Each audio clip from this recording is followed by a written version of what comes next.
Today, we're gonna be talking about the Hover self-flying camera. Ang camera na hindi mo na kailangan ng permit o pro-level flying skills. I'll walk you guys through what's inside the box, its features, why it's different from the traditional drones, and syempre, we'll test it out to see if it really gives you those cinematic shots without the hassle.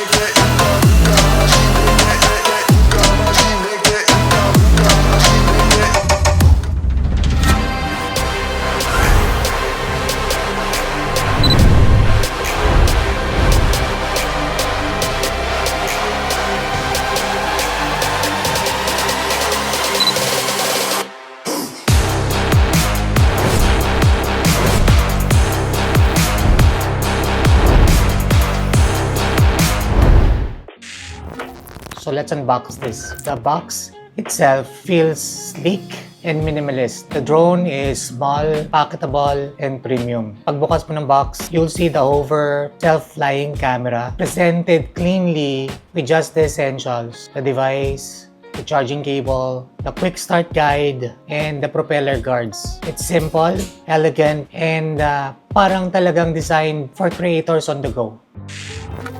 Let's talk about how to activate the Hover X1 Pro and the PROMAX.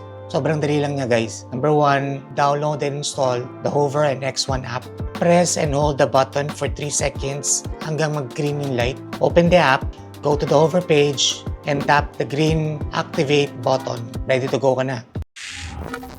So now let's talk about how to fly this thing. In the digital screen, you will see the current flight mode and the settings. Short press mo lang yung left or right button to change the modes. Long press to adjust the parameters like distance or height. Pwede mo rin i-customize through the app. Kung gusto mo na mas mabilis, you can do it in the app or you can do it on the device itself. For taking off, unfold the device, power on, and then select the flight mode. Point the camera towards your face para ma-detect ka. Short press the power button to take off. Kung gusto mo na mas precise, you can use the beacon or the joystick. For landing, just place your hand about 20 cm below the HOVERair X1 Pro. Mag-auto land na siya. Or you can land it manually through the app. And that's it. That's how you activate and fly the Hover X1 Pro and the PROMAX. Make flying easy para talaga sa lahat.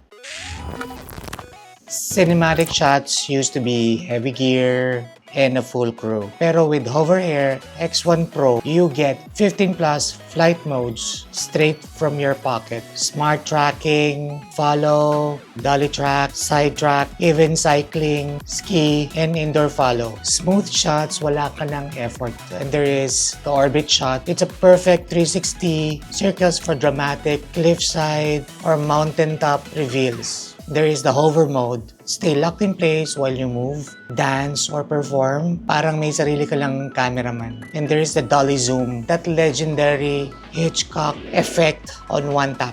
There's the pull-out and bird's eye, from sweeping reveals to top-down views, pang wide cinematic feels. There is also the 360 spin and snapshot. This is for group shots and immersive selfies. And of course, there's a co-pilot and manual mode. Fine-tune or take full control kung nabahala sa creativity mo for the manual mode. With the HOVERair X1 Pro and the PROMAX, hindi mo lang pinapagana ang camera. You unlock 15 plus cinematic flight modes na dati kailangan mo isang buong crew to do it. It's very small, smart, and effortless. It's filmmaking made simple.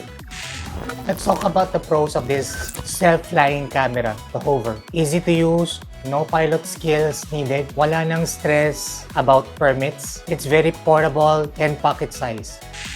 Let's talk about the limitations and the cons of this drone. Of course, limited range. This is for personal use, hindi siya pang wide aerial drone. Shorter battery compared to the pro drones, of course.